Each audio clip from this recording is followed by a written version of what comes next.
Thanks for tuning in. More tips and tricks we about to tell you about live betting, man. So, for instance, we're gonna bring up this ticket. This game was earlier today.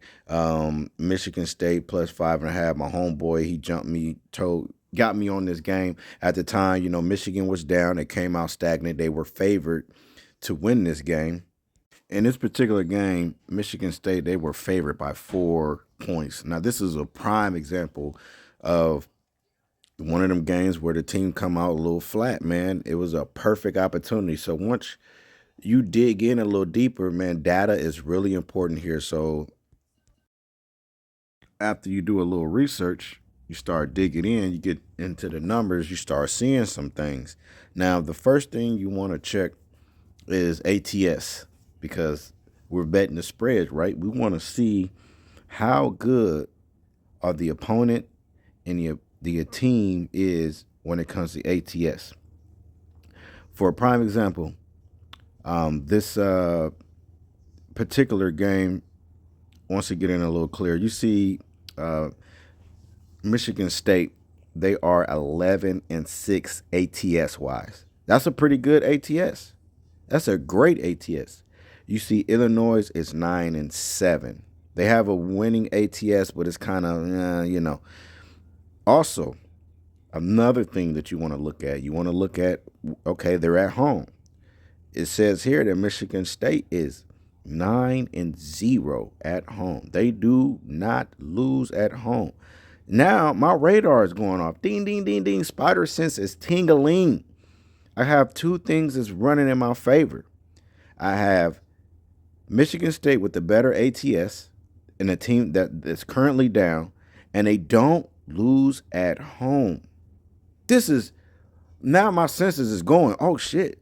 I'm ready to put it all in right now. Now let's reiterate a little bit. We have a team that was favored. Now, when you look at the history, Michigan State opened up at 3.5. Then once the sharps start coming in, this thing I believe it dropped down to -1.5. So Michigan was favored from the get go. So we have that. Now the next thing, like we said, was the ATS, right? We want to look at both teams' ATS. How good can a motherfucker cover? All right.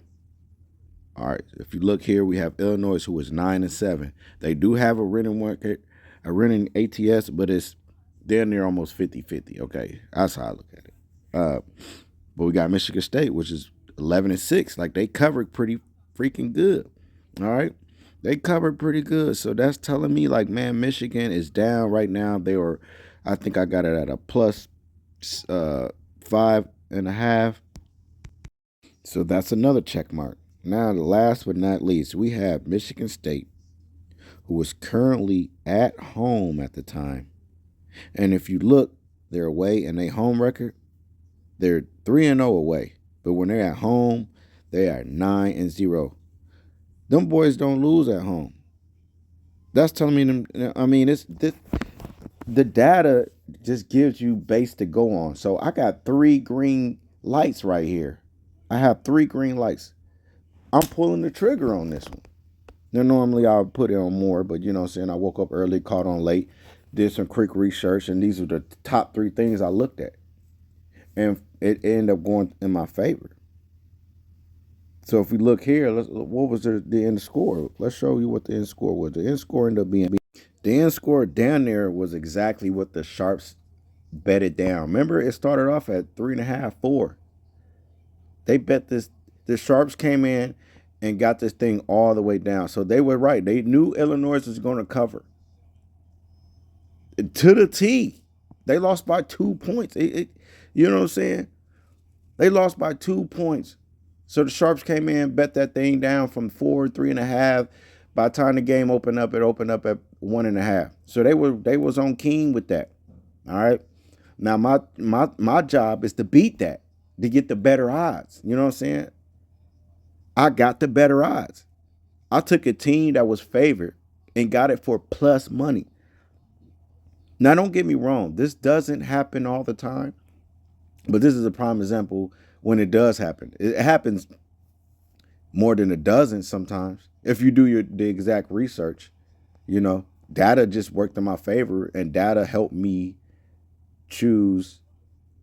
I had the three green lights. I'm pulling the trigger every time. If I have those three things right there, a good team that was favored, they're down, they don't lose at home.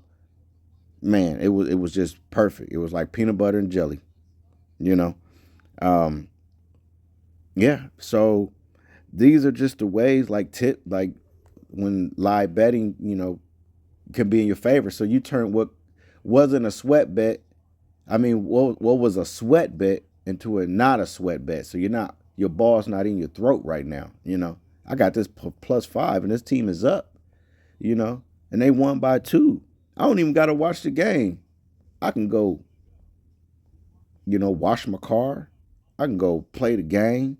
I can go look at my next game, because I put in a situation where I'm not sweating, my balls are not in my throat. Okay. Um, Another thing that we're going to elaborate on next time is the benefits of live betting. I'm going to try to find a good example of that. Like, for instance, when you live bet, people putting in their bets before the game, first 5 minutes in the game, star player goes out. You know what I'm saying? Boom. Those things that you have to watch out for. You know what I mean?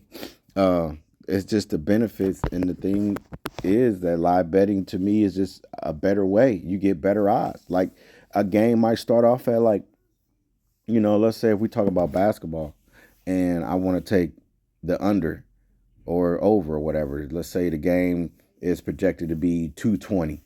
All right, we know it's going over. All right, they come out flat first quarter. That thing drop all the way to like 210. You know what I'm saying? Now I got a better value number. I got a game that was projected to go over. They come out flat. I got it at a good odds, good number, and I'm not sweating. When this thing they in the second quarter they start going up, and I'm gonna tell you right now, before women's basketball happens, this is a game changer with women basketball, because women basketball, for some reason, they tend to slow down later on the quarter. Not all the time. You got to watch for teams, you know what I'm saying? But, they tend, once they go up a peak number and stuff, they start one bad quarter, that thing dropping. So, tips and tricks, man. I'm going to try to hit y'all on the next episode of tips and tricks on live betting. This was a very good demonstration of how that works, man. This is L Bridges. Like and subscribe. We out.